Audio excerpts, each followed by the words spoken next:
Hey, it's Mark. We here at Movies, Films, and Flicks love horror movies, whether it's John's Horror Corner, which started in 2010, or just all the horror data articles that I've posted since 2015. It's been a big staple of ours, and I figured that I would unleash a few of our older podcast episodes, classic episodes, about some horror movies that we love. These are some of my favorite discussions. Obviously, I love every single episode of Movies, Films, and Flicks, but I figured I would just share a few episodes of movies that I absolutely adore.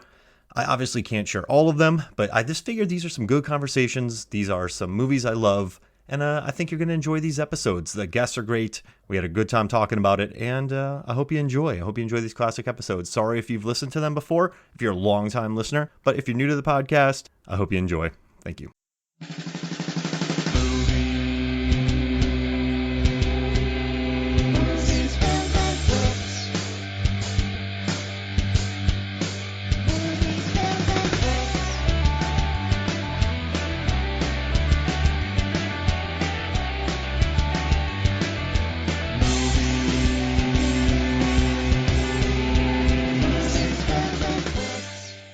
Hello and welcome to Movies, Films, and Flicks. I am Mark Hoffmeyer, and joining me is a man who still confuses Hard Rain, Rain Man, Singing in the Rain, Purple Rain, Black Rain. However, he mixes them up with Rain of Fire, Rain Over Me, and this has led to some very confusing moments for you, hasn't it? And it's left crowds of people confused because you were trying to explain it to people. And then they were trying to explain it to you. No, it's like, it's rain. Yeah, rain. No, rain over me. Yeah, so like Rain Man. No, like Rain of Fire. Yeah, it's raining fire. No, it's not like fire that's on rain. It's a rain. Like a king reigns. Wait, what do kings reign? Well, over countries. Oh yeah, rains on countries. And then you're like, no, but like singing in the rain. So it's like a dictator who's reigning and he's singing. And then they're like, no. The dragon is breathing fire on him. Yeah, and then they're saying hard rain. Yeah, so it's like a guy who's like really tough and he's raining over people. And then like Rain Man, you're like, it's the same thing as the Madness of King George. And people are like, no, what? And then you're like, yeah, but Purple Rain is like chubby rain. And the fact that the rain coming down is chubby or purple. But Black Rain is about Michael Douglas in the rain. And then people just get really confused. And then you get groups of people who come in to like unconfuse those people. And you went to a UF Miami game once, basketball game, and you confused the entire arena. It like spread like the 28 days later rage virus. By the end of the game, everyone was so confused that they just stopped cheering for the teams. I don't even know. It's John Levingood, everybody. Well, thank you, Mark. So it's like, if I'm referring to Black Rain and I'm like, man, I can't believe that they had to defend themselves against something so big and strong. And they're like, oh, you mean the dragon? Like, no, Michael Douglas's chin. And then they're like, jaw. Wait, the dragon was Michael Douglas's chin? I don't know. And so Christian Slater was riding a wave runner away from an explosion because a dragon had breathed fire through that high school hallway. Oh, that would still be boring. If there were dragons breathing fire?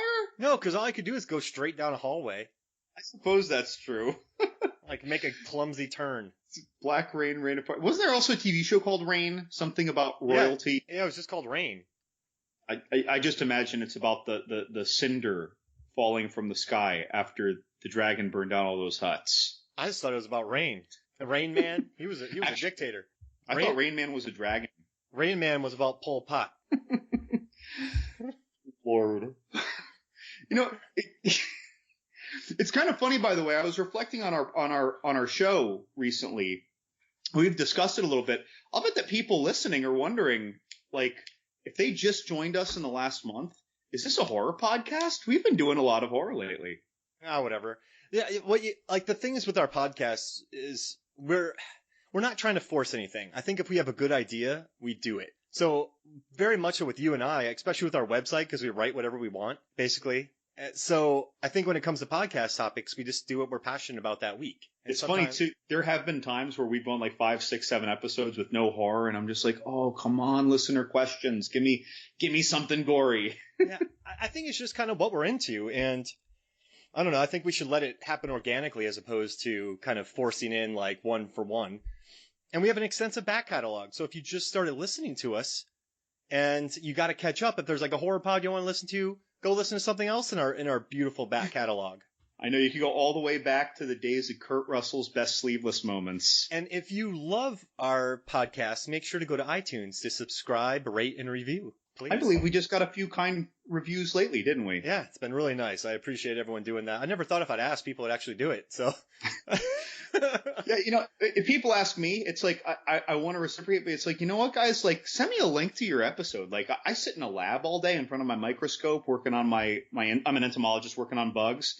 And it's like, I listen to a few podcast episodes a day. If you're looking for this, send me an episode. I want to hear something. That's right. But yeah, we really appreciate it all. It's wonderful. Yeah, share. Send us questions, like send us mailbag questions, whatever you want. Just send them over to us where, we want to build a good community here of podcasting and blogs and websites. You know, it's actually interesting. A lot of the people who submit questions are the people who I start listening to sometimes. Now, sometimes people are sending us questions because I talk to them because I listen to their podcast. And then other people randomly send us a question, and then I started listening to their podcast. It's a nice community building exercise. Or not exercise, I don't know. Experience? Yeah. I'm liking it. Yeah, I'm liking it. We're like one of those giant Lego structures where someone says, that looks like it took a lot of work. And it does, too, because you know what? We love our podcast, and we know all you guys do who have your own podcasts. It's a lot of fun. But speaking of podcasts, we've got one. We have been recently getting some reflections on our recent podcasts, so I thought I'd go back and look at what some people's responses have been after our episodes have dropped or in response to our episodes. What do you think of that? Dig it. So back in episode 113, when we did Insidious 4, that was 2 weeks ago, Neil from Greenville, South Carolina had submitted a listener question, and he asked us, why do people spend their hard-earned money on terrible movies? And you know what? We answered it, and we had fun with it, and we appreciate Neil's question, but I prompted Neil to answer us. What is his definition of a terrible movie? And you know what? Neil responded. And I think his answer is a touch on the generic side, and that's fair. We're hedging our bets, right? We're hedging our bets, right? We want to stay safe. But Neil says, here are my terms. 1, any sequel past number 2, not including trilogies. And these are, he wrote in general with exceptions, so we want to tack all the way. But 2, imitator releases from another studio. For example, Avengers vs. Justice League or Armageddon vs. Deep Impact. 3, killer animal movies. And 4, remakes. And before I jump on board with our last non-horror episode, he said Jumanji is an exception to the remake rule. So what's your response to this? What do you think of his 4 general rules for a terrible movie? I appreciate that, Neil, and I respect your opinion. But you're wrong. No, man. But weren't we talking about this the other day? Like, every single person on this planet has a different definition of what's terrible. Totally. So it would just be like a hard rain, purple rain conversation. Like, people just get confused. Like, Purple Rain is art, and Hard Rain is a great bad movie. Now, yeah, and also, like, terrible movies. Sometimes there are great terrible movies. I will tell you what a terrible movie Totally. is. I don't know. So, I don't know. I think, trying to think, my definition of a terrible movie are ones that are just fake. Like Transmorphers when Transformers came out? No, like Larry Crown with Tom Hanks. Oh, I gotcha. Where it's just, everything about it is fake. There's nothing real about that movie. He's this divorced guy, but it was her fault. He has a massive house. He works at a Costco. He lost his job. Then he goes to a junior college. He immediately joins a moped gang. He falls in love with an alcoholic married woman whose husband is addicted to porn. And then he makes out with this married woman. And then everyone's like, he's the hero. But I'm like, this is the most insulting movie I've ever seen in my life. And I watched a movie called The Circle the other day with Tom Hanks. How was that? Megan can attest to this. I almost died. It put me in a very stressful, bad place because it was so bad. It annoyed me so much, but it's the most fake thing on the planet. It is like, it's this book by Dave Eggers put into a movie directed by this guy I love, but it's all about like technology's everywhere. But it's like a movie made about that, and it has Emma Watson. She becomes this lemming for this company, but this company's actually bad because they want to be everywhere. And the movie, my heart started pounding. It was just the fakest, weirdest. Karen Gillan was in it. She was wasted. She's from Jumanji. It had a lot of people I liked. Like, Bill Paxton was in it, dude. I was like, how dare you? Like, there's a scene where, like, Bill Paxton, like, poops himself because it's really weird. And, that wasn't his last movie. And it just felt fake. So for me, it can be, I just don't like fake. Like, Primeval, that crocodile film, that's a fake movie. It's just, like, there's nothing good or bad about it. Movies that make me leave feeling nothing are what are terrible to me. About The Circle, by the way. Now, I was very intrigued by that movie, but not enough to go see it. But when I saw the trailer, the first thing that came to my mind was, this is Antitrust Part 2. And like the poster of The Madness of King George, look up the poster, Madness of King George movie poster. You'll see an old man running through like a hallway. That's what I wanted to do after the movie. Just away from the movie. I just wanted to run. I would have ran through my door and caused like a mark-shaped thing. So when I read Neil's rules, I thought of two things. The first thing I thought of was Nightmare on Elm Street's Part 3 and 4, which I love. Yeah. But again, he said these are generalities. You know, there are exceptions. But then I thought of Piranha 3 Double D, which is a sequel of a remake of a killer animal movie. And I love that terrible movie. Although Piranha 3D was much better, and the original Piranha is a classic. And there was an original Piranha 2. Yeah. James Cameron. But I think that's like the triple exception. I also think movies, the majority of the time, movies that are cult classics that come out 10 years after the original are mostly bad. I love Blade Runner. That's an exclusion. But Joe Dirt 2, Boondock Saints 2, Zoolander 2. The only reason they exist is because there's a cult audience around them. And those movies caught lightning in a bottle, and there's a reason that they're cult films. So you can't... And does that make you nervous about Super Troopers 2? A little bit? Yeah, because it might just be more. Like, yeah. You eat a hamburger. Hey, that's great. You don't put 14 more patties on it. Like, you're going to eat it, but you're just going to be stuffed and you're going to feel gross. Like, just give me a little bit. Like, I don't know, that's a weird analogy. But, well, it's very, very fitting for me. Yeah. Yeah, but you would love that. You'd like, I mean, you knew who your audience was when you were saying that. You would come running out of the restaurant with that thing in your hand, and you would just put it up like Judd Nelson from Breakfast Club, and you'd be like, "That's right." Look what I got. I just think those movies, you can't replicate what those movies did, because a lot of these films a lot of people didn't really regard them when they first came out for a reason. Because Zoolander really caught people off guard. Boondock Saints, Joe Dirt. Like, these movies have smaller audiences that are very vocal. So I think a lot of the time these sequels just have no magic behind them. The first one had magic. The second one, there's no magic. This is exactly why I'm happy that Van Damme never did any of his own sequels. Yeah, I don't know. I just think those movies, some are good. You know, Blade Runner 2049, I thought was beautiful. Yes. I just think those are what constitute terrible movies for me, because there's no point to them and they're fake and bland. Like, I will watch Troll 2 and just love it, because it was made by a guy who thought he was making a great movie, but it was horrible. As far as killer animals go, Deep Blue Sea, bruh. Dude. Deep Blue Sea, bruh. One of the best movies ever. And there was one more, and I forgot it. I think he is talking about Hard Rain, and that is movies that feature jet skis. Mm-hmm. So. Oh my god, and Jaws, though. Jaws, killer animal movie. Yeah. I mean, Jaws. I mean, we're talking about Piranha is basically a school fish version of Jaws, and Deep Blue Sea is like a contemporized honorarium, it seems, to Jaws. Lake Placid I enjoyed. Anaconda, because of Jon Voight's performance. That's deliciously bad, is what I'm going to call that movie. Yeah. Terrible to me. I don't know. If I enjoyed something, and this, you're going to hate this, but Green Lantern, I thought, is an example of a terrible film because of this. Martin Campbell directed it. He did Casino Royale, Zorro. He did Goldeneye. This guy is a very good director. Ryan Reynolds is in it. Dude's really, really, really likable. Like, I don't know how you can not make Ryan Reynolds likable, but I watched Green Lantern and I felt nothing. I sat in the theater. I didn't smile, and I was never annoyed enough to make a cringe, and I was never happy enough to smile. I never furrowed my brow. I never did like a chortle. I never, I never got bored enough to pick my nails. I just kind of sat there and it existed in front of me. That's fair. Yeah. Well, I'll acknowledge that was some terrible filmmaking. I enjoyed it, but mostly for virtue of the fact that Ryan Reynolds was in it. I liked him more in the 3 minutes in X-Men, or the one movie where he's talking about bringing swords to his ex-girlfriend's wedding. X-Men Origins. Right.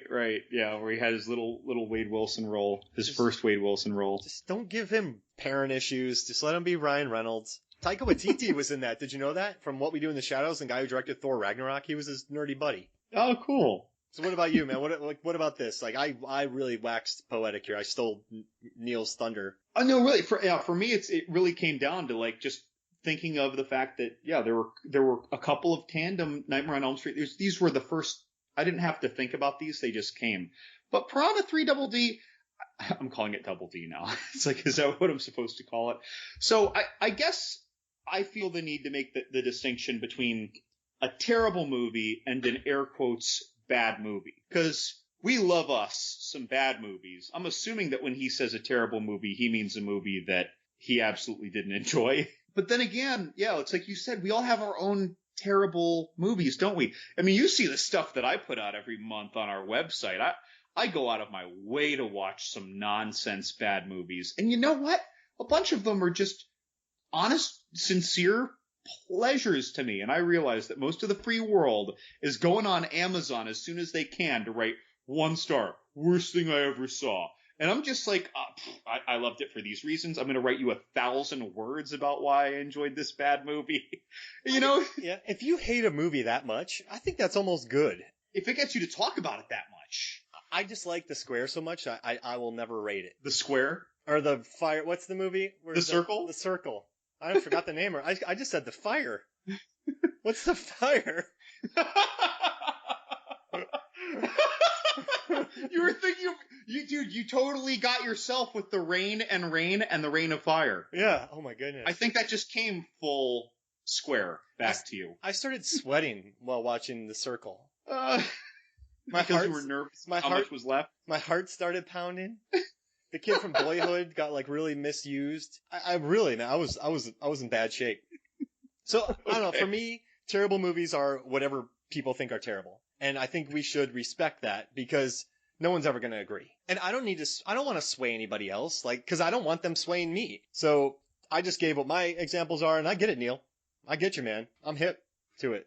I feel you. And you know what? If I was a betting man, if I was just even money kind of betting, I'd bet on his rules. Yeah. Is generalized. I'd bet on his rules. I think it's only going to be like a 55-45 for me because I like a lot of weird shit. But, you know, I still bet on his four terms. And if you guys want to read about remakes, I analyzed every single remake from the 21st century. And so go to Movies, Films, and Flicks. I think type in remakes. I actually did every single horror remake. I broke down the data for all horror remakes.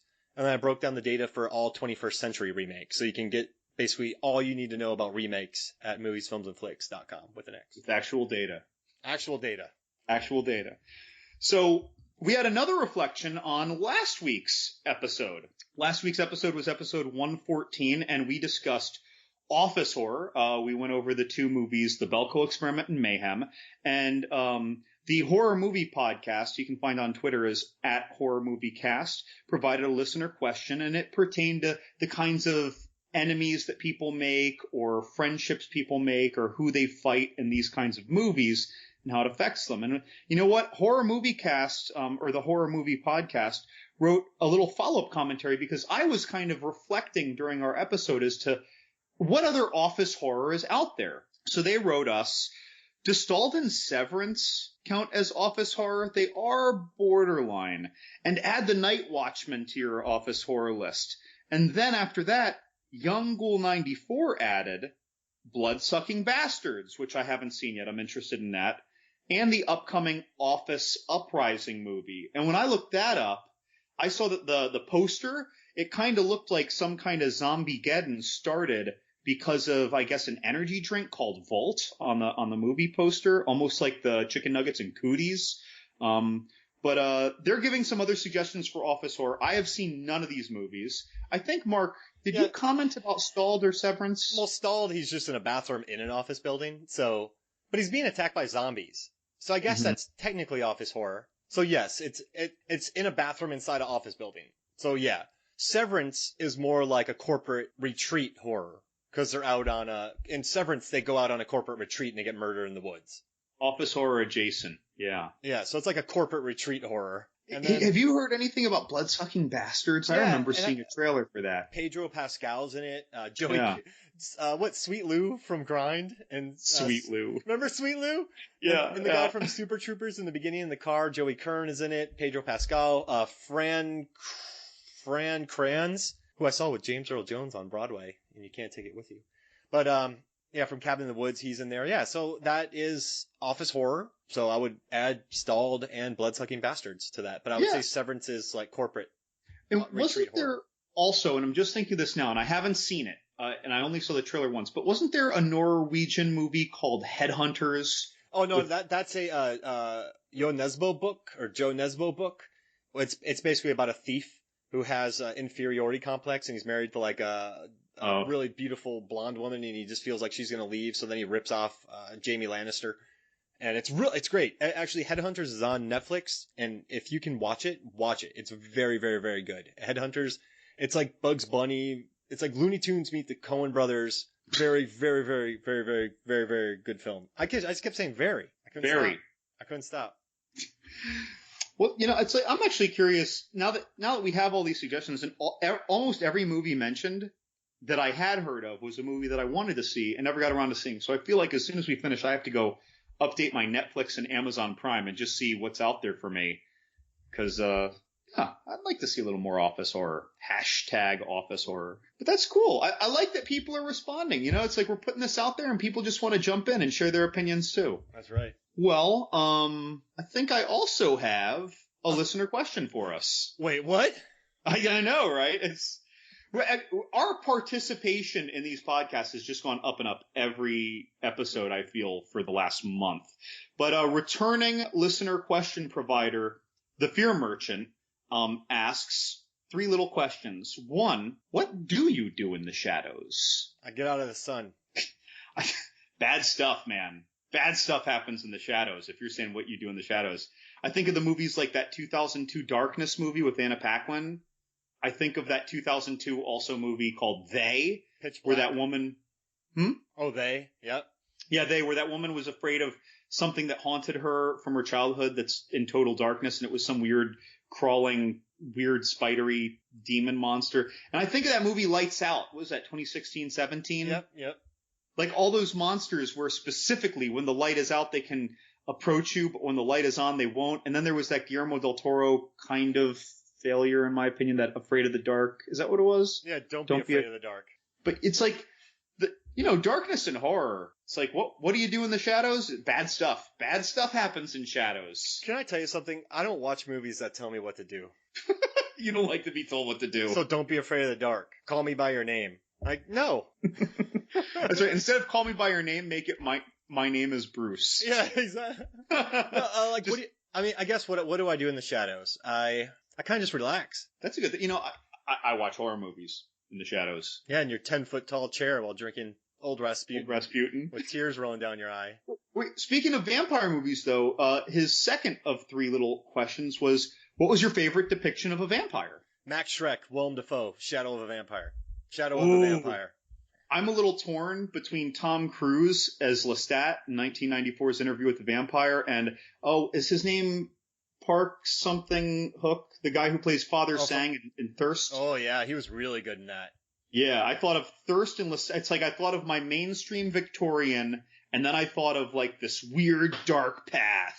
Yeah, I think Thirst would be number 2 for me, but have a Shadow of the Vampire. It's like about the filming of Nosferatu, and the explanation is it's hampered by the fact that its star Max Schreck is taking the role of a vampire far more seriously than seems humanly possible. So the plot of Shadow of the Vampire is John Malkovich actually gets a vampire to be in Nosferatu, and he like makes some crazy deals with him, and they're filming. It's about the filming of the classic film Nosferatu, but they're saying that Max Schreck was a vampire, and it's Willem Dafoe just being a vampire, amazing. And there's this scene where John Malkovich isn't going to part with the actress, so Max Schreck is like, "Give me the writer," and Carrie Ells is in it. So him and between this and Bram Stoker's, he's like in 2 of my favorite vampire films. But Max Schreck, Shadow of the Vampire. That's fine. That's cool. And I still haven't seen that. And listeners might look forward to hearing us do an episode of that in the next couple months. Yeah, I would love to do that in 30 Days a Night, maybe. I'm down. I am so down for that. Well-dressed vampires and, vampires that need makeup. That's There we the go. theme. And the third question, and this has actually come up many, many times in social media, so it felt appropriate to broach it on an episode. The Fear Merchant asks, when am I guesting? And the Fear Merchant is a good friend of the pod, and I'd actually like to start with this one, Mark, if you don't mind. A year ago, John Franklin, who played Isaac, the head bad guy in the original Children of the Corn, approached us and asked to be on our podcast. And we thought about it, and just logistically, our schedules, just the amount of work that goes into getting one of these together in the first place, we're not in the best place to do that. We love this, and we love to have guests, I think, but it's really difficult. I find myself at a loss for words even when I thought about it. It's tough because this is our passion, but it's difficult to coordinate. What would you feel about that, Mark? Yeah, I mean, I'd love to have guests eventually, but I think we're getting to a nice flow right now since, I took over editing. We took over kind of this, just kind of me and you, as opposed to Lazavath, who will be back in the future as a guest. But I think once we kind of get on our, get our feet settled, get into a nice flow of podcasting, I'd be more than welcome to it. Yeah. I think it would also help if for some reason that person was in our general areas and could come to my house, or I was in their area and could go to their house, or, things like that to limit the connections issue. But, these are just logistical, technical aspects. The general manager of Cigar City Brewery, beer company, should go to your house and record a podcast with you. Yeah, he absolutely should. He can bring some beer. We can have some bottle sponsorship, Mr. Cigar City. I assume your surname is Cigar City, or is your last name City? Yeah, sir. Like, Mr. Coors Light is a great guy. Yeah. Mrs. Heineken. Yep. And Mr. Light. Yep. First Mr. name Light. First name Michelob. Yep. Yeah, Michelob's a good dude. Mick. Good old Mick. Good old Mick, and good old Sig. I've been enjoying that Cigar City. So Neil, who wrote in earlier about his listener question from a couple episodes earlier, he actually asked me when he saw me that I was drinking their guava sour. He asked me to get him a couple bottles. I'm going to be not shipping because that would be breaking the law. So I will not be shipping them to him in the next couple weeks. You will be delivering them right via your vehicle, packed safely. That lovely Cigar City sour beer, which I love. I think we should get into the topic. What do you think? Absolutely, man. So, you were the one who really brought this up. Like, what spurred your interest in our topic for today? All right. So our topic for tonight is Bram Stoker's Dracula. And this is a film that I watched when I was 11 years old. And I've never been able to shake it. It was out of my league when I was 11, but watching it was just insane. And it's always been on my brain. And I'm rhyming really well right now. But I recently managed an event in Napa. And the day after the event, my wife and I went on a winery tour.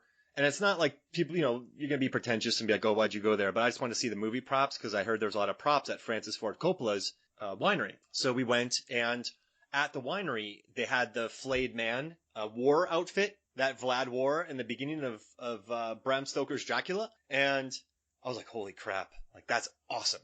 I was like, I need to watch this movie again. And then I was listening to a Ben Mendelsohn podcast. Ben Mendelsohn has a podcast? Well, he was on an episode of Happy, Sad, Confused where he was talking about how much he loves that movie, and so did the host. And then a friend of mine, Zach Beckler, wrote about it because the 25th anniversary was last November. And so it's just been on my mind. And I've really kind of seen a lot of people defending it as of late. I think there's very easy ways to make fun of it, but I've really witnessed this groundswell of support for it. So I brought it up to you and you were like, yeah, I just bought the 4K. And we planned this probably, a month ago. And I watched it again. And holy crap, man, this is just Bram Stoker's Dracula is a beautiful film. I mean, it won Best Set Design. I think it won Best Makeup at the Academy Awards. And it won Best Costuming. Best Costumes.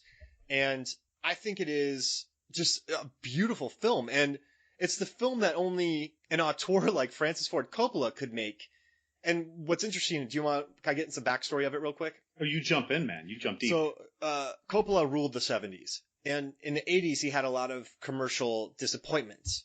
So in 92, Winona Ryder and him were clearing the air because Godfather 3, Winona Ryder was supposed to star and she dropped out last minute. That forced him to put his daughter, Sofia Coppola, in it. and her performance has been critically hated on, but that's only because she had to jump in at the last minute to fill in Winona Ryder's shoes. So they were clearing the air. And Winona Ryder was like, hey, you got to read this script by this guy, James Hart. And she basically said the script was like the book. It was like Bram Stoker's book, a lot of diaries, the way he told it. It wasn't like the old Hammer films with Christopher Lee and just Bela Lugosi. It wasn't like those classic Dracula films. This one was more close to the source material. So Francis Ford Coppola pitched it and he got approval. And they didn't want to, he's like, you know what, guys, I'm going to be on best behavior. I'm going to just shoot this film in studios. I'm just going to take 99.9 of this film. It was filmed in a studio. So you don't have to worry about me in Vietnam or Italy with my drugs, with my cast on drugs having heart attacks. Like, I'm going to be here in the studio. But the problem was the studio was like, yeah, that's great. Sign him up. They gave him $40 million in 92. The problem was he wanted to do everything in camera. So what in camera means is that there's no visual effects. Everything that you're seeing happened on camera. So sometimes they had to film the mist separately, film that, put that footage into a refrigerator, and shoot over it again. So everything that's on that film that you see was shot in camera with special effects. The visual effects crew said, no, we're not going to do this. So he fired them all, and he brought in his 29-year-old son, Roman, who had never worked on anything so big. So you have this massive film with a huge cast, Winona Ryder, Anthony Hopkins, Keanu Reeves, Gary Oldman, just a hot cast. Richard E. Grant, Carrie Ells, Sadie Frost, Tom Waits for just Monica Bellucci, just great stars. So this whole film, everything you see was shot in camera. So what you see, they did practically on set, which is insane. Miniatures, we're talking. They had mock-ups, miniatures. They had, when he's reading a letter, you see the picture of Winona Ryder falling. Remember when Vlad is reading the thing? So this movie, I think, has stood the test of time, much like Star Wars, much like They Live, Evil Dead 2, films like that excel in special effects and practical effects. And I'm not going to say it's the most coherent film, but I think pound for pound, I think it creates some of the most striking visuals pound for pound of any movie in the last 30 years. That's because he went insane. Francis did some crazy stuff on it, but pound for pound, I think this is one of the most beautiful films around. I'm going to agree with you. I thought that a lot of the shots were just gorgeous. I mean, not just atmosphere, but this movie wasn't just horror, and it wasn't even just horror and fantasy. It was horror, it was fantasy, it was romance. Yeah. And I felt like all those things actually were represented in equal parts. I felt that a lot more strongly when I saw it the second time. I saw it twice in the last 2 days. So when I saw it the second time, that really resonated more with me. But his shots, man, there's so much in there. It almost seems magical. So the opening shot of this film, we're looking at the top of this dome-like church, and the imagery is very powerful. It doesn't look like real life, but it almost looked like, I don't know, like a graphic novel, like a Frank Miller thing. Yeah. Which back then, like what else did this? This is unusual. And it opened with this kind of this cutout silhouette over actors' silhouettes war scene, which is the kind of thing that we see in Hellboy 2: The Golden Army or Kubo and the Two Strings. These are very contemporary ideas that when I'm not doing a full research on it, but I feel like that was really, really rare back then. And he's doing all these different styles in the beginning and different shot styles throughout the movie that really just take me somewhere beyond that this is a horror movie.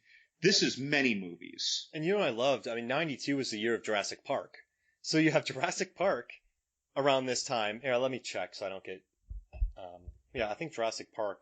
93, I'm sorry.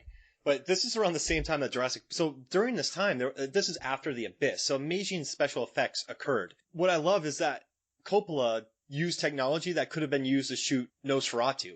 And there's several scenes where he bought really old cameras to shoot. I know I just stepped on your toe, but just in regards to the shots. So I just think it's amazing that they filmed this during a time when there were movies that looked beautiful.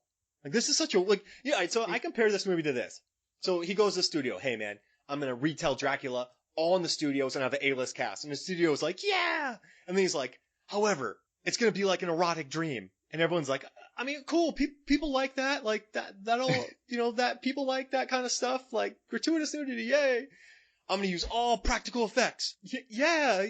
But like, what do you mean? Like, well, I wanted to shoot it with only, like, so I feel like at first they were really excited and they said yes. And then he kind of told them everything he was going to do and everyone's like, oh shit. And there was a lot of problems behind the scenes. Like it went too long. It made a boatload of money.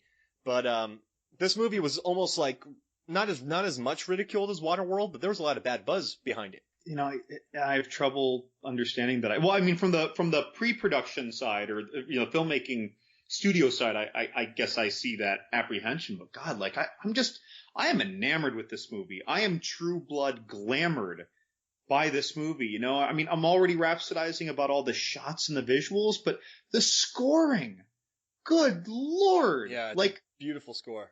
Everything that could possibly, every component that you could put into nailing whatever tone you're targeting, I feel like he just hammered that atmosphere perfectly all the time. I really do. And so when people pick at it, I don't know. I get a little we love our movies. Sometimes we get defensive when people pick at our movies. Yeah. But I don't, it's like, I feel like someone should be forced to acknowledge what went into this and what was impressive about it before they say, but I didn't like it. It's okay to tell me you didn't like it. Don't tell me it sucks. Don't tell me it's bad. Like you can dislike a sports team, but you can't say they're bad athletes. They're better than me. Yeah, exactly. But yeah, let's kind of jump into this movie. And when I was 11, I remember watching this, and the scene where Vlad is he has to go to war. He's part of the church. He goes and he battles Crusades, right? Is this around it's 1492? It's 1400s, and he goes and battles. But that scene, what I always remember is when he sticks the men on the poles and hangs them up in the air. Just right. The visual of that. And then he comes back. He finds out someone sent a fake letter. His wife, she killed herself. He renounces God and becomes a vampire. He stabs a cross and it bleeds. Dude, that scene, by the way, that was one of the cooler, like, sacrilegious scenes. I'm not saying that sacrilege is cool, but that and some of the scenes from Stigmata are kind of like in my tops for contemporary sacrilegious scenes. Yeah, and then, just the way they shot it. And Gary Oldman's intensity. Dude smolders. Like, The Rock would be jealous of his smolder. And I forgot how young he was when he made this, by the way. This is 2 years before Professional, where, he really... I mean, he made Sid and Nancy before this. People knew him as a great actor. But this is before he was really big. And he's probably going to win an Oscar this year, which is pretty awesome. I don't know. So I guess cut to current day, and you got Keanu Reeves, Jonathan Harker. I want to get this out of the way. Keanu Reeves, right? His accent in this movie is very bad. However, I've been reading a lot of interviews, and Francis Ford Coppola basically said Keanu Reeves was the nicest guy, and all he wanted to do was perfect this accent. And Francis Ford Coppola just kind of felt bad for him, and he thought he was such a nice guy that he was never that tough on him. So he just kind of let him... He never pushed him, because he was just kind of worried about how, he was just so earnest at this time, Keanu Reeves. So... yes, Keanu Reeves had this accent, but at the end of the day, the director yelled cut, and he printed it, and he put it on the screen. So, and that just encourages Keanu to keep doing what he's doing. And he worked his butt off, and you can see in this film just some of his reactions. This guy put his heart into it. He just didn't have the skill set yet because he hadn't been forced to do any of these kind of movies. I mean, would Johnny Depp have been better at this time? Probably. I don't blame Keanu because at the end of the day, someone yells cut. Like, right. So someone's not telling him he's missing the mark. Yeah, and he tried hard. He just couldn't nail it. Like, I don't know. I swear, if you could see anybody trying hard on the screen, it was Keanu. He was trying to own that so hard. And I gotta say, I don't know what that sound was that he was making accent wise, but whatever it was consistent. Yeah. It's not like a movie. Like there's so many movies out there where you catch like someone saying half a sentence where it's like, wait, they just lost their accent. That didn't happen. I was gonna make a joke about how his family moved from, Lebanon, and he was second generation, and he was just trying to adapt the accent. Like, I was gonna make a joke about that, but that would have brought more attention to his accent. I wasn't unhappy with Keanu in this movie. No. He didn't nail that accent, but I was fine with him. I loved his journey to Dracula's castle in the train. Yes! So much cool imagery, too. And so he's on this train, you see it's beautiful imagery, and one scene I want to talk about is the carriage driver with the claws. Yes! Now, yes! The scene where he takes his hand, so this carriage driver sticks his hand about 8 feet puts his hand on Keanu's shoulder and pulls him into the carriage. They actually shot that on they shot that on a crane. The crane moved him when they did that. Like that was like they really did that. But this coach driver, what was it? Dracula? What? So is that what? So that's like. See, I didn't know how to take that. Like, because it wouldn't just be some minion. It was clearly something evil. So you thought that was Dracula then? I think so. Okay. I mean, it was this big hand. Yeah, I feel like it was Dracula, or is his assistant Hank? His assistant Hank could be Hank. So it's either Hank. It's Renfield's cousin Hank. Yeah, it's Hank. It's Hank or it's Hank Dracula. Renfield. It's Hank Renfield. Now that was really cool, by the way. So that mysticism with the carriage. But just to jump back a little earlier, though, the sacrilege scene in the beginning, is it me or was that?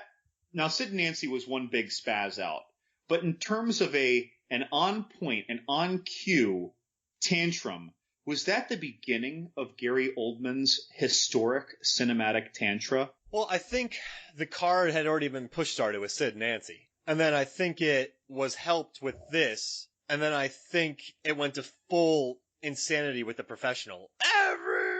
Everyone, you know what I'm talking about? Just as, like, I don't know. Right. I think the car, it was already going when he did this, but that was a great temper tantrum. Yeah, I mean, that, The Fifth Element, the professional, they're all separated by 2 years. I love that. But his intensity, you mentioned it, his intensity is perpetual in this movie. So it's like whenever we mention anything with him, dude. Yeah. Yeah, and you want to hear something cool? People are like, shut up, Mark. I want to hear about the movie, not the facts. But, Francis Ford Coppola told the designer Iko Ishioka, she was a graphic artist from Japan who did some really great artwork for his Apocalypse Now films. He told her that he wanted the wardrobes to be the sets. Because the sets weren't very expensive, like some sets were expensive. But the majority of the time were spent on the wardrobe. So, you know what? The first thing I noticed was Keanu's awesome coat when he got out of the stagecoach. But I want to talk about Dracula's red robe. Oh my God, best robe ever. With the phoenixes on it. He put Snoke to shame with with that robe. Yeah, Snoke was like lounging. His robe was a commitment. And, he's just trailing 20 feet of red behind him like a blood bride. Like, I feel like Dracula is one of the worst hosts of cinematic history. You mean because of his temperament at Keanu's first dinner? Yeah, he's just I would be petrified in fear if I was at that place. Dude, he's swinging a sword. It's like he swings a sword at you when you say the wrong thing about his history lesson of his family. And dude, I agree. If someone swings a sword at me, you know what I don't say? I'm sorry, I have offended you. Yeah. No, I'm going to get up, I'm going to drop kick you in the nuts and run. I would just be frozen. I'd be like, hey man. Or that. My bad. A little of that. Hey, what's over there? Yeah, exactly. Hey, you got something on your face, Bruce Campbell. Do you want to hear what? You want to hear something funny? So the shadow, Dracula's shadow, in this film, they had a guy try to mimic Gary Oldman's movements the best he could, but it never was right. And I think that made it better.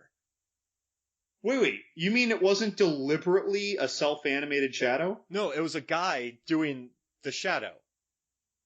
I honestly thought that they were showing that his shadow had its own, like, sentience. Oh, there were moments. There were moments, but there's moments when it's supposed to be a normal shadow, but the guy just couldn't get it right.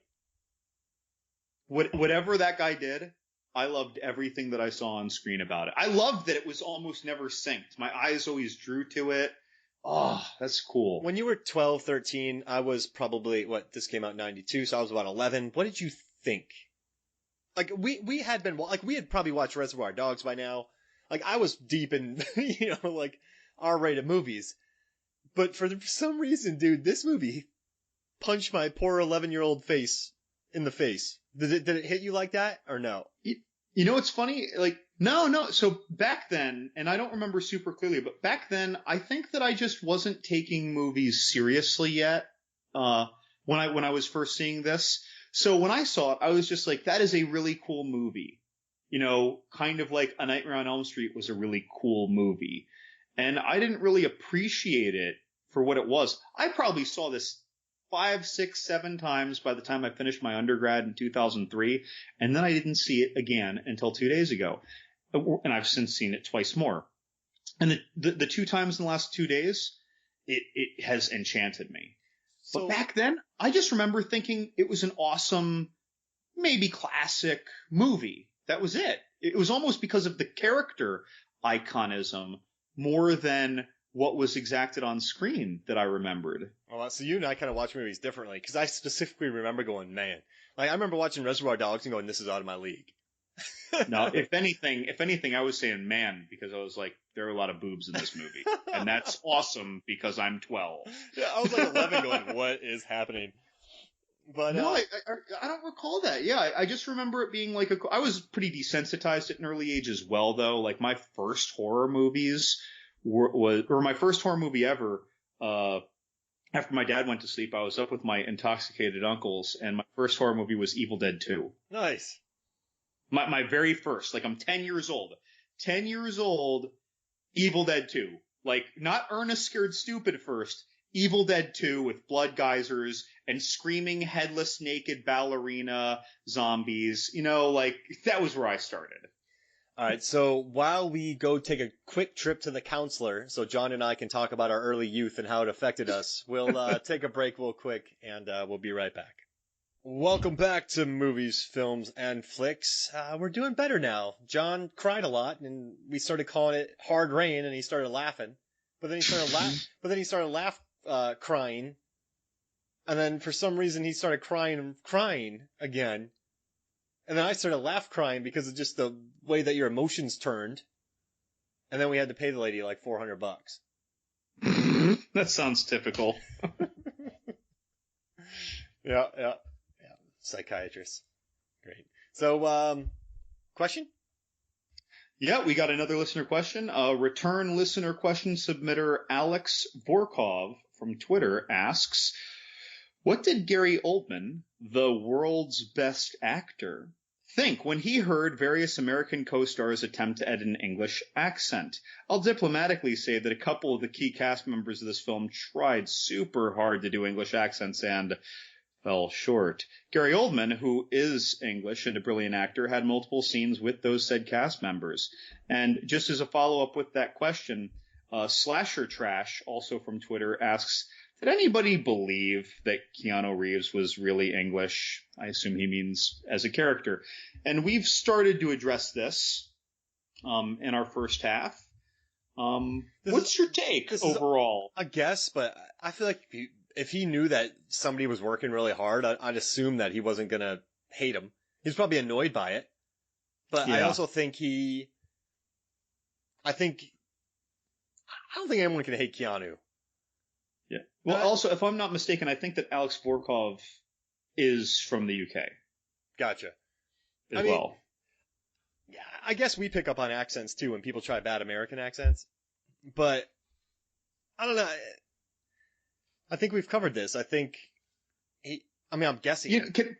I like Gary Oldman. Yeah, so I bet he tried to help. I don't know. If you meet somebody who's trying really hard at something, like, you can't be that pissed at him. Right? I don't know. I think you just gotta. Well, Gary Oldman was younger too.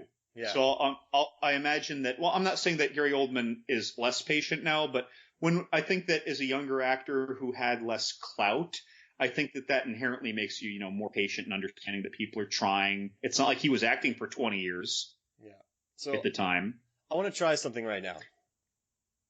You're Keanu, and I'm Gary Oldman. Let's act out a dinner. Okay. Let's act out a dinner scene from this movie. You want to do it? Yes. All right, Keanu. This is a terrible Keanu. Okay. All right, so this is gonna make everyone feel better about Keanu Reeves' accent. So I'm gonna be playing Gary Oldman from Dracula. Oi! So you're gonna do a British guy doing a Romanian accent. Yes. And I'm gonna do an American doing something like a British accent. Yes. Hello, Mr. Keanu. How is your blood sandwich? It's very good. Great. I noticed you're not eating your wolf tongue. Do you not like wolf tongue? I have a mild gluten allergy. Is there gluten in this wolf tongue? I do not understand. What is gluten? It's something that wussy America. Oh dear, I shouldn't do that on the podcast. I don't want to alienate anybody. Excuse me, Mr. Keanu. I thought you were English. I am English. Can't do. It's a very curious accent. I have offended you. I am sorry. It's fine. It's fine. Here's my sword. Take a look at sword. Let me look at. Let me swing sword. Hey, what's my? Why are you brandishing your sword at me, bro? All right. So now everybody, Keanu wasn't that bad. No. So Anthony Hopkins, though, he didn't trying care. to do. He wasn't trying to do anything. His accent was supposed to maybe be German. He was doing 8 gin rickeys and go to set. Whatever. If someone's going to criticize Keanu, I would ask them to instead watch a few clips of Anthony Hopkins in this. And I think that Anthony Hopkins is, in general, great. But in this, he was just a stack of hubris, just saying whatever he wanted, however he wanted. Can I ask you a question? Sure. What's a better Anthony Hopkins throw? When he throws the 3 heads into the crevasse? Or when he throws Benicio del Toro in The Wolfman? Or when he throws the chair? The chair. In The Wolfman. Chair throwing or triple head throwing? Definitely the chair. I'm going to say I wasn't impressed with his triple head throw. It was more of a drop. It was more of a drop. Yeah. It was just like, plop off the bridge or whatever that was. Can I ask you a question? Another Always. one? If you're a vampire hunter and you are in Dracula's lair and you cut off his 3 evil demon bodyguards' heads, right? Are you just going to throw them down a crevasse, or are you going to be like, yeehaw, and just through an overhand? Are you going to are you going to take one at a time and throw them like Keanu does in the replacements? Are you going to, what are you going to, I'm talking about throwing decapitated heads. Normally I think that that character, the way that character was presented, it would be like one of those Nickelodeon slam dunk contests with the trampoline. But because of the day that he had before that, remember in the movie though, right before that, he had one hell of an evening. So I guess that really was where he was just a little beaten down in his own, even his own ego was beaten down. He's just it was like taking out the trash when you have to go to work on a Monday and you got to sleep at 4 a.m. after a bachelor party. And you just that was what I saw. Gotcha. So you're more impressed with his chair throwing in The Wolfman. Dude, that chair throw. No, I know that was not an in-camera chair throw, but that was a very dynamic chair throw. In the history of cinematic chair throws, that probably ranks rather high. Yeah, wow, I need to write a post about the best chair throws of cinema. You've been talking about that chair throw for, it's 2018. It's been almost a decade. It was just so unnecessary. But it looked awesome. Yeah, just Anthony Hopkins throwing a chair. It's like when The Rock is playing like a soccer dad and he's just standing at the sideline, but you can tell that his pecs are flexed. It's totally unnecessary. Yeah. But it makes a lot of the crowd happy. Just throw a chair, do that pec dance. I understand. That's Anthony Hopkins' 2010 pec dance, was throwing that CGI chair. So are you saying you just compared Anthony Hopkins throwing a chair to The Rock flexing his pecs? I think that's the first time that anyone has ever made that analogy. Yes. It could be. That's impressive. But again, his was the accent that struck me. And some of the girls in the movie, I thought that Lucy, I thought that she was, maybe it's not totally unnatural, I thought she was a bit exaggerated. Yeah. She was an audio caricature of a British accent. Like in Dracula, Dead and Loving It, but Lucy, I'm British. So are these. That girl could not keep those boobs away. That movie, though, this Bram Stoker's Dracula, I feel like was the Wild West. I think they put so much work into costumes and everything that they're just whatever. We can do whatever we want. Yeah, people were out of their league. I think everyone was so worried about other things. I would have loved to have been on this set. So, I don't know. That's, yeah, so you know what? Anthony Hopkins throwing chairs, that's the answer to this question. Yep, Anthony Hopkins chair throw. Or, hungover dead chick head throw. Right, so, it makes me think of that Christian Slater movie, Very Bad Things, that was like this hard R bachelor party rendition where the hooker died. Oh yeah, that was nasty. But it's like that triple head throw makes me think of his morning after that. Oh yeah. That movie was dark. There's 3 more dead hookers. Sorry to our hooker listeners. My apologies. I didn't mean to. So I have another question about this. Okay. The scene where he comes in and he harasses Keanu, and then later on he's crawling on the castle walls. So, the shaving scene. Yeah, he shaves him, licks the blood, then crawls on the walls. And shatters the mirror by looking at it. Yep. Yeah. Cool scene. Oh, okay. But, like, just the visual of him walking like that. You mean the wall crawling? Yeah. So, now, I'm pretty sure that was inspired by 1990's Exorcist 3, where the little old lady was crawling on the ceiling. And they did on Willow, too. Oh, right, with the trolls, right. Theirs looked more smooth, though. The Exorcist 3 had that skittish Oh, yeah, look. you're right. It was almost like it was fast-forwarded 1.2 to 1.5x. But, and I like what they did. It was neat. It made the wall crawling, because if you just showed him wall crawling, violating gravity at regular speed, I think it would look kind of weak, kind of like just because. The way they did it, it made it supernatural. It honed into that animalistic link that he has to rats and wolves and bats and lesser beasts, as they call it in the movie, or in the book. And so I really like the way that they illustrated it. I'm sure that there are a lot of people who didn't like that scene and they thought it seemed weird, or maybe they actually are young horror fans who actually are saying in a negative way, like, it's just like The Exorcist 3. But I'm saying it in a good way. I think that he saw I'm assuming he saw that. But to me, that was something that worked really well in The Exorcist 3, and I think that same thing worked really well here. And at the time, there weren't a lot of scenes depicting this kind of movement back then. Remember the House on Haunted Hill with the skittish, super fast forward head spinning stuff? Yeah. At that time, that kind of stuff had happened before. It became more common afterwards. But when you go back to 1992, like this kind of skittish, like adjusted speed movement, I don't think was common. It felt interesting to me. I'm sure that it felt new to people back then.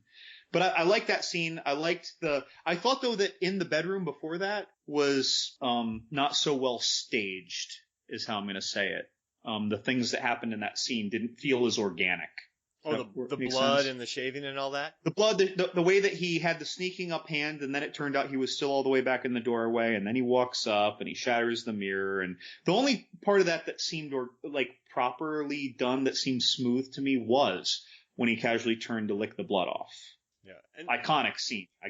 He had there's some random cheeky moments in this. The one scene where Dracula's like, I do not drink wine.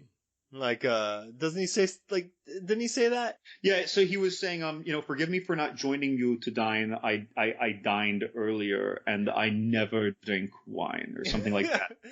He sat down.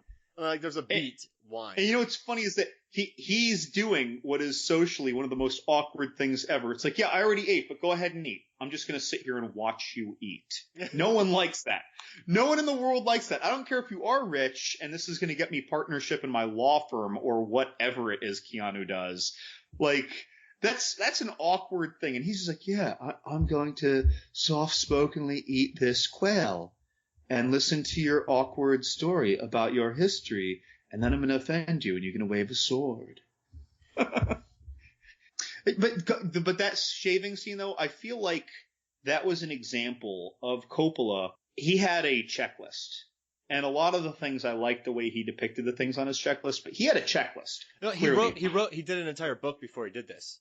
But I mean, he had all these things that he wanted to get on screen. Yeah. And that shaving scene was a scene where he could do 3 of them in like 90 seconds, with the blood licking of the shaving, with the mirror break, with the reaching arm, and then it turns out that he was, you know what I mean? It's like he was, and then the wall crawling right afterwards. He was trying to cram a lot of content into this movie, and that was one of the moments where I felt him cramming it a little bit. He had an entire book. He animated an entire film to show his designer's wardrobe. He showed a movie to people how he wanted this movie. It's crazy. Yeah, no, you're right. I think this was kind of like a jam session like a jam-in session. And the funny thing is, if you just show me the 30-second clips of each of those things, I liked each one. It was just in that particular 90-second scene, they didn't have the synthesis that a lot of the other scenes did for me. And I'm not saying I didn't like the scene, by the way. I like all the elements that were there.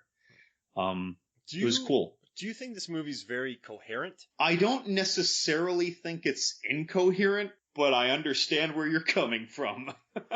For me, it felt like you said, I just think it felt like a series of scenes. A lot of times I think that's true, yeah. Like, or every now and then he had 2 or 3 scenes that'll really gel together, and then you kind of have a jump.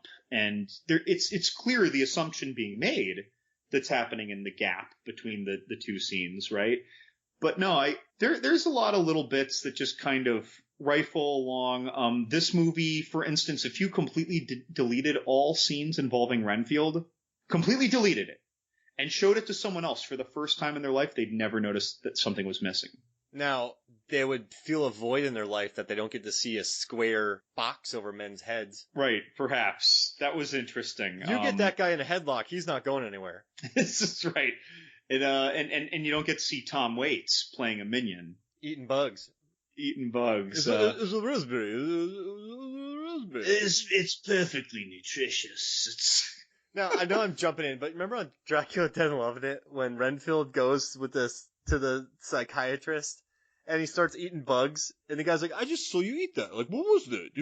Was that an ant? He's like, no, it was a raspberry. And then the psychiatrist goes, oh, raspberry? You ate a raspberry?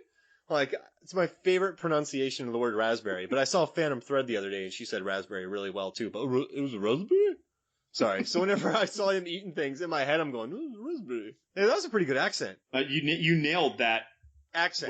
Whatever accent that was. I nailed that. I didn't nail a specific accent. I nailed the guy trying to do an accent. There you go. It's almost like nailing Keanu Reeves trying to do a British accent, which I failed, by the way. I like that we're throwing his Point Break-isms into his false accent.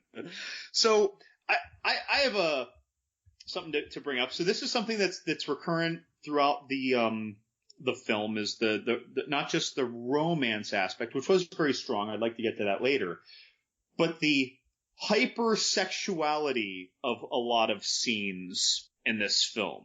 Oh yeah. Like there was the Lucy character that Lucy. And Mina's staying with her friend Lucy while Harker Keanu is going, across the continent to go to Dracula's, and she's writing letters.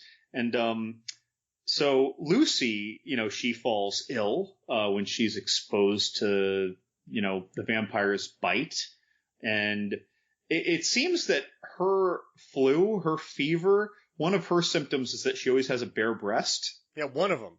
I was watching. One of them. It's always the left one. It's always her left breast, but the camera side breast. I was watching this with Megan, and Megan's your like, wife. Yeah, my wife. Watching you with your wife. and she's like, why is only one of her boobs always out? And I'm like, well, because the camera has to see one. Right. Like, I mean, this is his creepy Francis Ford Coppola's erotic dream. But yeah, there's always one out. So it's like there's her. There's when Keanu meets Dracula's 3 brides. There's a lot of brief nudity shots. When they're at the tea house.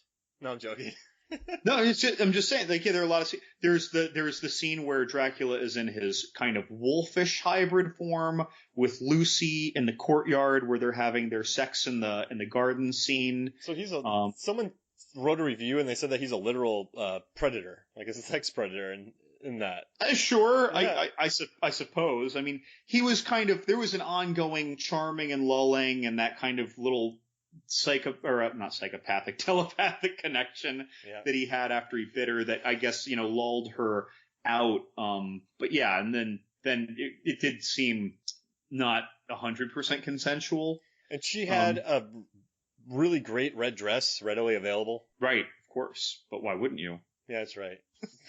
But and so there's all this sexuality though, but then it's kind of counterbalanced, not to say that the sexuality isn't going to raise a lot of brows, with the hyper romantic nature. So Dracula is monstrous in a lot of scenes, right? And we see he's very temperamental, but he's also very sentimental about his things. That's why he got upset at Keanu Reeves. And then with all of his interactions when he's long-haired, sunglasses wearing, top-hatted Dracula, and it ends up into a bedroom scene with Mina, Winona Ryder, that scene, he almost interrupts the blood baptism because of his love for what he perceived as his reincarnated Elisabetta. And, it's like, it was really intense, like, when he gets into that stuff. Like Coppola was hammering the romance into this. Yeah, I mean, yeah, like he wanted it to be this kind of like sexy erotic dream, but yeah, you're right. You think that's why a lot of people like this movie is because of the core romance? I know it had a lot of great visuals, but Oldman, like, he brought his Smolder game on this, and there is a love story in this film. So do you think that's what brought a lot of people to watch it? You know, it's hard for me to say. I think that the star power is what gets people through the door. Yeah. I think that, you know, even if you tell people everything that we're saying, I think that what's going to get someone to agree to watch this movie for the first time is the cast. You know, and a mild interest in a vampire movie, perhaps. But then, like, once they see it, I think what keeps people's interest, if they're going to love this movie, yeah, I think the visuals, which are highly diverse and abundant and awesome. But yeah, I think that there's that intensity. I think that this is something that sentimental or romantic people will be drawn to because of that. Like, again, all he wanted for 400 years was to find some kind of love. And then he thinks he found it, and he almost interrupts the quintessential vampire movie scene, as of this movie anyway, that kind of blood baptism, like this intense scene. So, I don't know. I want to describe this film as powerful. I have gone through oceans of time. Well, that's appropriate since she threw herself into water and died. Yeah. Now, there's so many scenes to talk about here in a short amount of time, but there's a couple moments maybe I can talk about, then you can kind of talk about. There's a scene where they ask so Lucy becomes a vampire, she dies, they put her in a coffin, she escapes, they're waiting for her, she comes with a child. So Lucy becomes a vampire, but they think she's dead, so they put her in a tomb, she dies. Anthony Hopkins says the most hammed up thing. Anthony Hopkins, Carrie Ells, Billy Campbell, and Richard Grant. There's 4 of them. They go to her coffin. She's not there. She comes back with a child, which when I was 11 just rocks my world. It was so creepy. But they kill her. They stick a stake in her heart, chop off her head. And later on, someone's like, "How did she die?" And then they cut to like a Family Guy style flashback, where it's just the 4 guys sitting there where she has a stake in her heart and her head's off. I was like, where did this scene come from? But it's similarly funny because before that, when they're still at the wake, Anthony Hopkins is talking to, was it Billy Campbell or Richard Grant? He says, Richard Grant, yeah, he says, yes, I need you to meet me later with some post-mortem knives. He says, well, why, an autopsy? He says, oh, no, it's not that. I just want to remove her heart and chop off her head. And he said it and you know it was funny. Like, Anthony Hopkins thought that was funny, and I felt that he thought that was funny. And he's the only thing that is repetitively funny in this movie, and it's like he thought he was in a different movie sometimes. But then that scene that you just mentioned, though, that kind of Family Guy flashback, where they're just awkwardly looking at this horrible scene. I was like, what movie is this? And then they also show some, like, bloody, and then they cut to Anthony Hopkins cutting this massive slice of meat. Yep, I like that too, yeah. I'm like, what movie?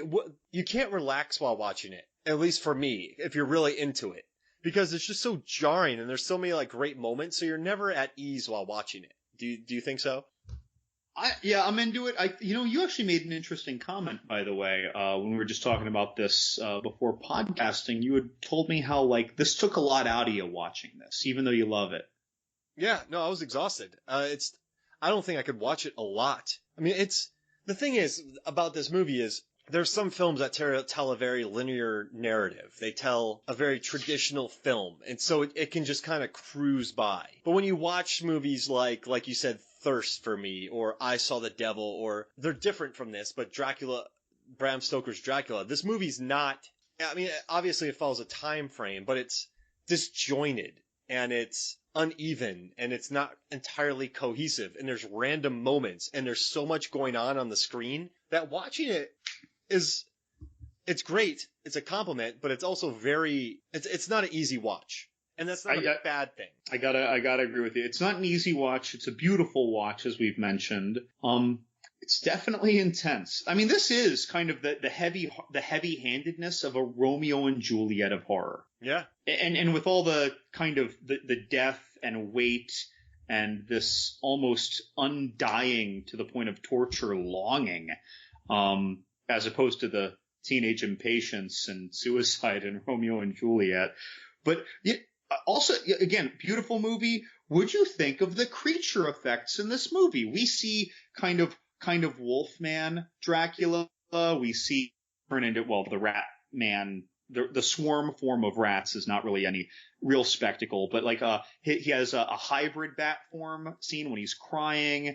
He has old man Dracula. There's that wonderful makeup. There's all the hair work, of course, but that's not really a special effect. And then there's bat form Dracula when he's interrupted in the room with Mina after the blood baptism. Like, these scenes, I thought that the special effects of him in bat form were, especially for their time, right up there with the bat form critter in Daybreakers. Yeah, I think a lot of movies have stolen from this film. There were scenes in here where I watched them like that. This looks like From Dusk Till Dawn for moments. And I noticed other things. And just the different forms, the huge bat. Had that happened? You've watched a lot of old vampire films. I'm thinking like Near Dark, Fright Night. Well, Fright Night did the huge bat in the finale. And it also... In that kind of form, though? The big, like, yucky form? Yeah. Oh, okay. It was more demonic looking, but it was still meant to be the hybrid bat form. It was only in the end when they killed him. Remember in the basement? Yeah. And then they mimicked it in Fright Night 2 with the woman, Carmen something or other, who played the sister of Jerry. In the sequel, she also had again a more demonized, almost gargoyle-esque bat form, and it also had Fright Night. The first one had the second Fright Night had the wall crawling, and that was the kind of mullet guy who turns into the wolf form of the bat. And then Meridian, which was from 1990, had the Wolfman sex scene in the garden. But again, that's also just taking from Bram Stoker's Dracula. These movies are also taking off of that. Yeah, but a lot of these scenes, though, I'm just saying, like, these scenes were done before Bram Stoker, a lot of them, but not by very far. It's usually just like one movie ahead of Bram Stoker. And then the wall crawling was also done in Exorcist, but first it was done in Fright Night 2 in 1988. And if there were other movies, I don't know them, but that's what comes to mind first. But again, we love Fright Night. One day we'll pod about that. Exorcist 3 is no piece of artwork, but when I see these scenes emulated or borrowed or modified or adopted or however you want to take it, in Bram Stoker's Dracula, I feel like anything that I've seen in a different movie was done at least as well or better in Bram Stoker's Dracula. Yeah, 25 years later, they still stand the test of time.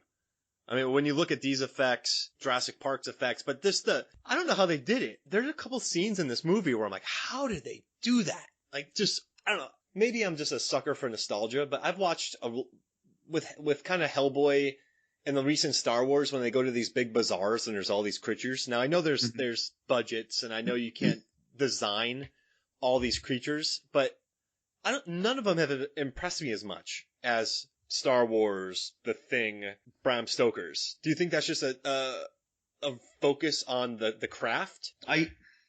Less of them? I'm going to come back to Neil's statement. I'm speaking in generalities and not exceptions, but I think that when you have CGI in general, right, that you just know that you can make 20 characters. Now, you might have to lower the budget on each relative character or choose one set piece moment and then have a lot of background characters. But you know you can cheaply throw together a bunch of stuff that'll be on screen for 2 seconds each unless someone pauses on it, and you can get away with a lot. When you have to make physical effects, no matter how cheap they are, I think that more love goes into them. Yeah. That's my opinion. I think that it's about the love of the creator as opposed to the director. Yeah. I guess this goes back to Coppola saying that the costumes have to be everything. So they probably put as much work into the costumes of the animals than they did, clothing Winona Ryder. Yeah. It's funny too. You mentioned the wardrobe earlier, how like he wanted the wardrobe to be the sets. Very few movies do just the way I watch movies, specifically notice wardrobe. In this movie, it popped every time. Lucy in her funeral gown, against that dark, bleak background, of course, too. And when Winona Ryder's red dress, her red dress, the well-dressed people. I mean, it's just, and someone made a comment on Twitter, and I didn't find their name to write them down to quote them, but someone actually asked, where did he get those sunglasses? I don't know. This is one of his best sunglass roles, that's for sure. Absolutely.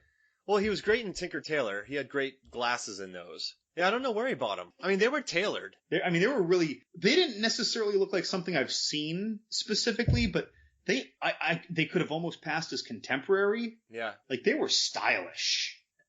If I wore glasses, well, that was very 90s too, those glasses.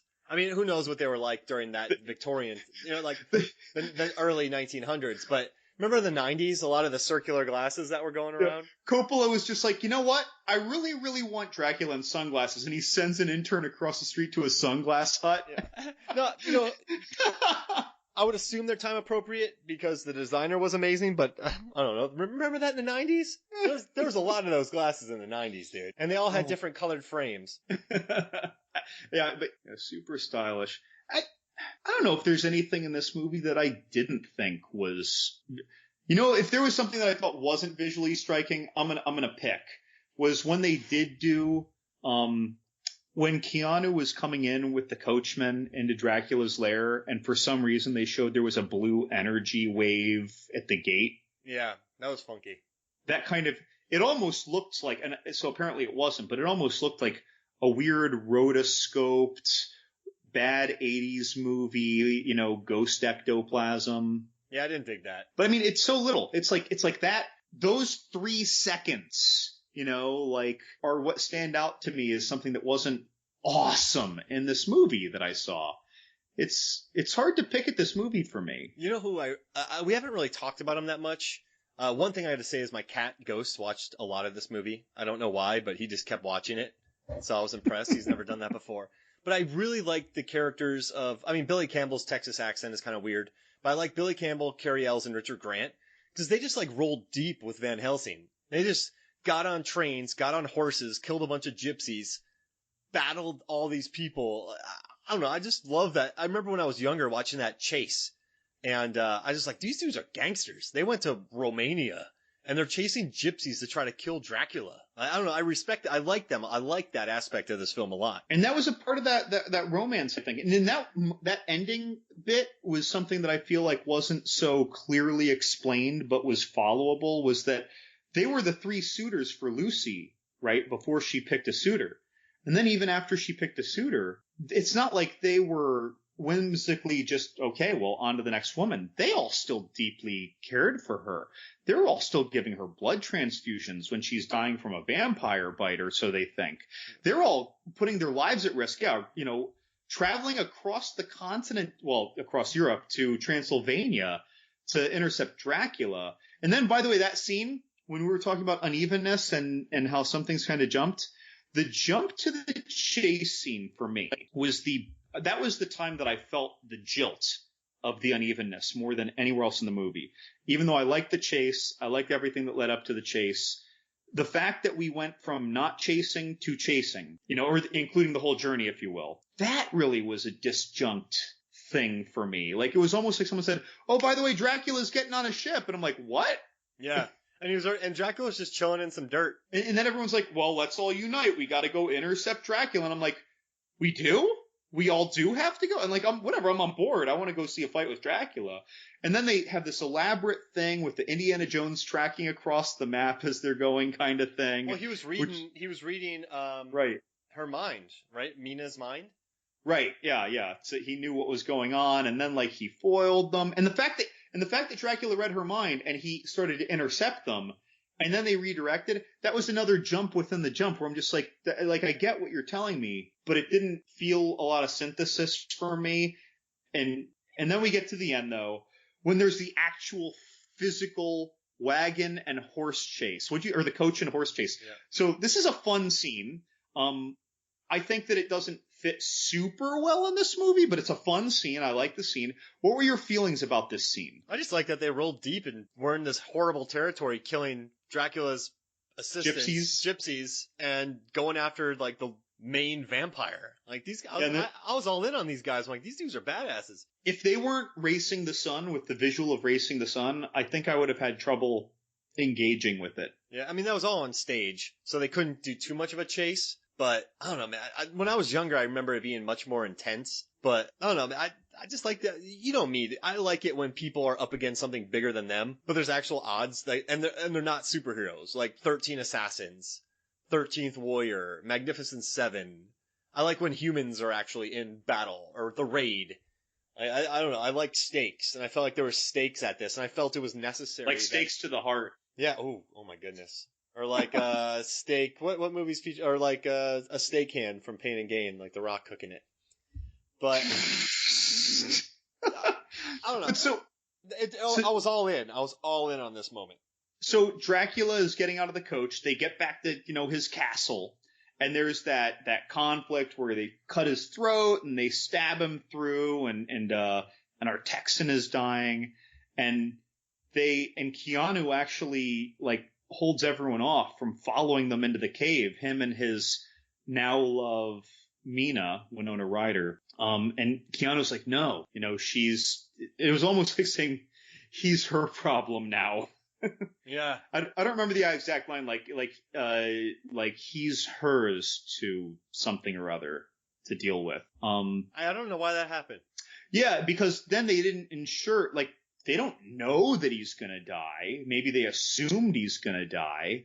But they let that happen, and she's desperately defending, and there was, that kind of romantical, polarity statement of, is this what you do to me? Mina says, if, when I kind of fully transition into a vampire. And then she gets in, she takes him to the original altar where we start the movie. Yeah. And she finishes him, and chops his head off. Yeah, well, first she pushes him, rams him through all the way with that huge Bowie knife, and then takes off his head. But before she takes off his head, there was almost like, it looked like Coppola was trying to depict an angelic atonement of this evil creature who rediscovered love. Yeah, something like that. It's like it showed the light coming down. It showed his face before he corrupted himself. He's there with his love. He actually asks her to give him peace. And it was almost like we were offering, instead of vanquishing this evil, we were instead, it struck me as we're giving forgiveness to this, and this creature is finding relief. I liked the scene, but now that I look back at it, once the movie was long over, I found myself wondering, like, is that the appropriate ending to a Dracula movie? I didn't even think about that. I think I was so tired by the end of it. Just from I was just so beat, I didn't really even think about that scene too much. So if this movie was a horror movie, and I think it's many movies, right? But if this movie was a horror movie, I'd say you didn't end that horror movie well. But with this being such a romantic and fantastic movie as well, it actually makes it seem appropriate to me. Because again, this was as much a horror as it was a romance, and then equally a fantasy movie. It's funny. I actually found myself a couple times with the visuals, and some of the dancing scene that Dracula briefly had with Mina. I even thought of things like Labyrinth and Legend, the dancing scenes in those. I feel like that must have been in Coppola's mind when he had that little scene. But again, so it's like these fantasy components felt very strong to me. I really appreciated them. Yeah, no, there's a lot of fantasy. This is a hybrid Bram Stoker's Dracula. It's faithful, but it's also very much in Coppola's brain. So I do think he added a touch of a little bit of everything in here. There's definitely a kitchen sink aspect to it. I like his kitchen sink, I'm going to tell you. I do appreciate his kitchen sink. So we had a few more questions, right, about this? We do. We have a couple more. We have a first-time questioner from Twitter. I like this play on words because I like the Hellraiser movies, but at the Cinnabite, the Cinnabite, he asks, or she, I'm not sure, do you think this film is overrated or underrated, and why? All right, so it has a positive rating on Rotten Tomatoes. It made a lot of money. It made probably 140 million R-rated In the early 90s. So it made 80, then you just add inflation onto that, so let's say 140. It won several Oscars, so I don't think it's underrated or overrated, but I also think it's underlooked in regards to its overall ambition and set design. People don't really talk about this movie much. Mm-hmm. So it was successful and it won awards, but right now I think, you know what though? I've heard a lot of people rallying around this movie. Film lovers love this movie. Generally general assessment. I think if you're in a film and I don't know. I remember my cousin Terry loved this movie. Or no, my step half aunt loved this movie. I don't know. That's a random aside. But I guess if someone said, Mark, overrated or underrated, I would say it leans more towards underrated. I really want to agree with you. I'm going to go a totally different direction with this. A lot of times I've seen a movie that I didn't really like or appreciate personally. And sometimes they're kind of deep movies. And there have been times where someone has literally commented on our website on my review and said, you didn't get it. And now I'm not telling people who didn't like Bram Stoker's Dracula that they didn't get it. But I'm just saying that it's possible that you were watching this as a horror movie and judging it as a horror movie. And I think that it's like there are a lot of times when I walk into a movie expecting a certain kind of thing and it affects my whole thought process about it. And this time I knew I had seen it a dozen times, and yet I totally forgot a lot of it. And I just was totally, I don't know, open yet excited to see it. I feel like there's a lot in this movie, and if you're not sitting there specifically with a ticket for this ride instead of just, I'm going to watch a movie, I think that there's a lot to be missed. And I think it's easy to focus on a bad accent or some poor breaks in continuity between scenes or the breastiness of some of these scenes. You know, I think it's easy for something there to take an errant viewer out of the movie. And I think that can violate their enjoyment of the movie. I don't know. So again, I'm not saying that it's not like they didn't get it, but I think that there's a lot here. This is one of those movies where I'd say, please watch it again. Would you recommend this movie to a lot of people? I absolutely would. I think that the star power gives me the power to recommend it and get people to watch it. Now, how they're going to react, I'm going to be hopeful, but I guess just the way they watch it. Like, oh, hey, I got some time on an airplane. Or if you watch this movie in the wrong circumstances, I could see you not enjoying it at all. If you watch this on an airplane and once every 20 or 30 minutes you are distracted for even 5 seconds, I think that it's going to have a significantly negative impact. Whereas if that same thing happened to you watching the Ace Ventura, you enjoy it just as much. Or like Kong Skull Island or something. Or Kong Skull, no, yeah. That's an airplane movie right there. Well, honestly, I thought it was vastly superior, but the 2006 King Kong, I think that it's okay if you're occasionally distracted from that. I didn't finish the latest King Kong. I watched it again, like in about 8 different increments, but I didn't want to watch the ending because I was like, I like this monkey. Yeah, I do think this is underrated. All the times I've ever heard anyone talk about this, and it's not that I'm proud that I said it out loud. I'm sure I'm not the only one, but I don't hear other people saying, likening it to a fantasy movie. I don't hear other people likening it to a romance. I think that they're going to call it a horror movie that happens to have a love story. I think that they're going to say, and I don't see people talking about fantasy. We are, but that's not something that I've heard at least enough for that to stick. If you say, hey, did you see Bram Stoker's Dracula? No, I don't really like horror movies. You know, that's the kind of answer you might get. Yeah. You know what's kind of random? I know this is a little off the topic, but there's a podcast called The Only Podcast About Movies, and they reached out to me about like the year-end stuff and everything. I was like, well, I can't join you guys. Because you're the only podcast about movies. Yeah, and I think that's pretty funny. And really, really cool guys.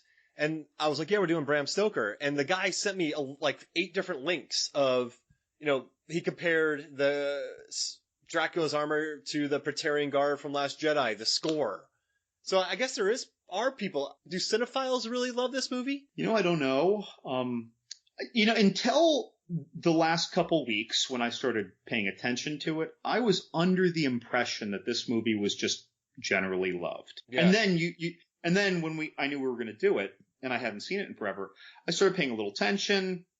When I watch a movie, I post on Facebook that I'm watching the movie. Even a comment that I got from a close friend, a close family friend who is quite a movie fan as well, commented that it was just terrible, that it was just a disillusioned train wreck. And then someone else jumped in and said that they thought it was equal parts art and hubris. And I see hubris there, but not in a way I don't like.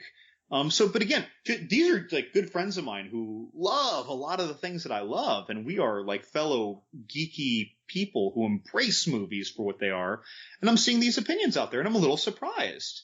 And then Twitter, there's another rabbit hole of possible opinions, and most of the people who bother to comment like it, but some people say, like overrated, Keanu Reeves, overrated. Keanu Reeves. Everyone talks about Keanu Reeves. And I don't think that was what Alex Vorkov was saying per se, but he wasn't the only one to chime in. I got a personal message on Twitter about it just from someone who I knew.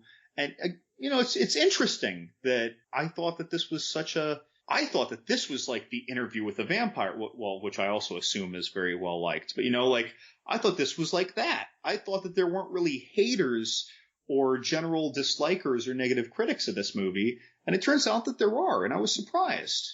Yeah. And because of that makes me, and I thought that I was very fairly considering this a generally loved movie. It makes me want to lean towards underrated. Yeah, I would lean towards that. Definitely. You know what else? We've raved about it for 90 minutes, and we point out flaws. We just point out that we forgive them. Yeah. We point out loads of flaws. It's just that we forgive them all. And I point out a lot of flaws in a lot of movies. And Mark, I'm a less forgiving person, I think, than you are in a lot of our discussions. Cause you have a closer, filmmaking side perception of things. And I have a more, I don't know, like passerby critic side to it that's maybe a little less forgiving or thoughtful on the first go. Even with that mindset, I have nothing but sympathy for this movie. I love this movie. And it's exhausting to watch, kind of like you said, and yet I watched it 2 days in a row and was thrilled to watch it 2 days in a row. I wanted to watch it today before we podcasted, and I just didn't have the time. Now, that's not to say that I do that 2 years in a row, where I watch it 3 days in a row. It's been a while. I'm kind of taking it all in. It's a lot to process. Oh, yeah. And maybe this is something that someone could say is a flaw of the movie, but I don't think that watching this movie once, no matter how thoughtful, is enough to properly judge it. That is equally a flaw in the movie and a defensive criticism of the movie at the same time for me. There's a lot here. Oh, I do like the idea that it's art and hubris, because it's what hubris, it's hubris that made this. You know who said that to me on Facebook? Who? Dirty D. Dirty D. Dylan from Australia. Poor Dylan. I like this next question. So next question comes from return questioner, the Schlockernaut. They have their own podcast as well. They ask, of all the camera techniques utilized in the movie, which was your favorite and why? Oh gosh, there's so much. I like the double expose, the way that they shoot the mist as an element on itself, and then they put the film in a refrigerator, then they shoot the next element on it.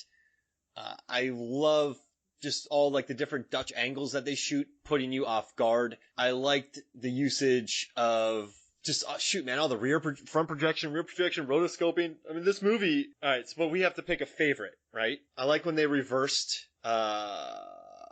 who's the lady that gets put in the coffin?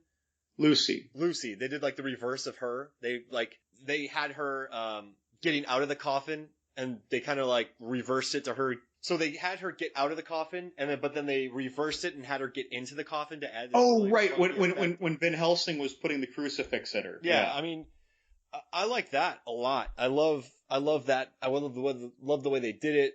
That just really freaked me out. So I think that's probably my favorite shot. And then she did a Sam Raimi projectile vomit. That's right. Van Helsing. Gosh, I like all the silhouettes. I like a lot of the crane movement to get Keanu. Oh gosh, this movie's chock full. But I love how they reverse the footage. I thought that was beautiful to look at. So I'll say that. For mine, they were like the kind of transitioning clip scenes. Like, again, that introductory Kubo and the Two Strings. It had the silhouettes of the actual warriors, and then it had these paper cutouts in the background, which I assume were done in 2 different shots that were overlaid. And then similarly, although a different way, when they layered the letter writing with the train going to Transylvania with Dracula's eyes in the backgrounds, those kind of, again, these fantastical overlays, these kind of epic journey feelings come when you show that stuff. So I really like that. I like those flavorful things. I think that without those 2 scenes and without the kind of that Indiana Jones map scene before that leads into the coach chase at the end, I think that these scenes, I don't know, they totally change the atmosphere of the film. It takes it a little away from horror again. It puts it into fantasy, or it puts it into something more fabled. Yeah. And I again, and they might not be the most technical things. Obviously, doing it well is a technical victory, but the acts themselves might not be so impressive. But the fact that they were chosen in those scenes to be done in those ways, I really appreciated that a lot. Those scenes really, I can visualize those scenes perfectly in my head. I love them. Yeah. I've watched so many movies that I've forgotten about. I've probably forgotten more about movies than I've watched, but I remember more of this movie, and I hadn't watched it probably since I was 11. So that's really says something about this. And also it's called reverse motion. So, and also the front projection's pretty great. How they kind of film something and then they put people over it. I don't know. Coppola fired his entire visual effects team and hired his 29-year-old son, and it paid off. He done good. He done good. You got any plugs? Lots of plugs. You know, with a lot of participation comes a lot of plugs. For their continued support, I'd like to offer our kindest shout outs to Johnny Numb and Crash Palace from the Last Knock podcast. Real Jilly G from Twitter. She has her website, Crimson Quintessence. She's a big supporter of us on Twitter and occasionally on Facebook. A Fiend on Film, through Twitter and Facebook. He has his own horror zine that he occasionally does. His new issue just came out. It's a tribute to, David, Cronenberg. It's called House of Skin, and really? one of my articles is in it. And he sent me a hard copy of it. It's actually pretty cool. But again, you can download that for free if you go to the magnificent world of davek.wordpress.com. He has it there. Nice guy. He's always sharing our podcast on Facebook. Beyond the Void podcast, that's at BTVcast. You can find them on iTunes as well. They gave us some questions before. They just did their episode on the Belko Experiment and Mayhem. We had a funny exchange with them. Mostly you did, I think, on Twitter before either of our groups had recorded our podcast. And they gave us a listener question, which we answered. And they said that they'd answer the same question in kind. And I was listening to their episode today. And they, in fact, did. And during their podcast, they brought up their interactions on Twitter with you, listening to their discussions about the podcast, the listener question. I felt like they gave us 3 different plugs over the course of 30 minutes. They're really nice folks. I think they're going to become a new nice friend of the pod. I think that their episode was called Corporate Horror Part 2. I don't think they called it Office Horror. They did a whole Part 1, though, that I haven't even heard. Oh, Jesus. So I'm curious to hear what their other takes on office horror were. And then, of course, for contributing listener questions, we got to say thanks to Neil from Greenville, the Horror Movie Podcast, and then on Twitter, YoungGhoul94, the Fear Merchant, Alex Vorkov, Slasher Trash, the Cinebite, and the Schlock or Not podcast. All wonderful people who give us these great questions, or they add commentary that make us think about things in slightly different ways. Please keep giving us your listener questions. We love answering them, and we love going back and forth with you guys about these movies. Mark, you probably have something to say, and you should also let people know what we're going to be talking about next week. Yeah, so I'd like to thank the Only Podcast About Movies. Really nice guys. They actually learned about me from Reddit, and they asked me if to be a guest on their pod so I could basically share all my stupid data about 2017. So that was really cool, man. Like, really good guys, good podcast, good product. So if you check out the Only Podcast About Movies, and then also check out Robert Lamb. He has a bunch of podcasts. We're part of the podcasting group with him, Seven Lambs on Blog Talk Radio. Also, please rate, review, and subscribe. Please subscribe to the pod. That would be amazing. And next week, we are going to be covering Happy Death Day, PG-13 horror, and movies that repeat themselves. So we got Edge of Tomorrow, Groundhog Day, a movie I worked on called Premature, which is on Netflix. So if you want to watch a movie that I worked on, it's a teenage sex comedy. A kid wakes up every night he wakes up in the morning after having a wet dream. Mom walks in on him every morning. It's horrible. And it has moments. Alan Tudyk's in it. But no, mainly we're going to talk about Happy Death Day. It's just a charming film. And if anything, I would watch it. It's good. It's breezy. It's fun. I really like that movie. It's fun. It's nice. Like it's a $5 million movie that does exactly what it needs to do. So yeah, we're going to cover that. And also, guys, we know that you're busy. We know that there's thousands of podcasts. So, from the bottom of our hearts, we're really appreciative that you're spending this time with us. It means a lot. And if you ever have any questions, send them our way. And thank you, guys. So from me, Mark Hoffmeyer, and from John, Hard Rain, Black Rain, Purple Rain, Levingood, this is Movies, Films, and Flicks. See you next week.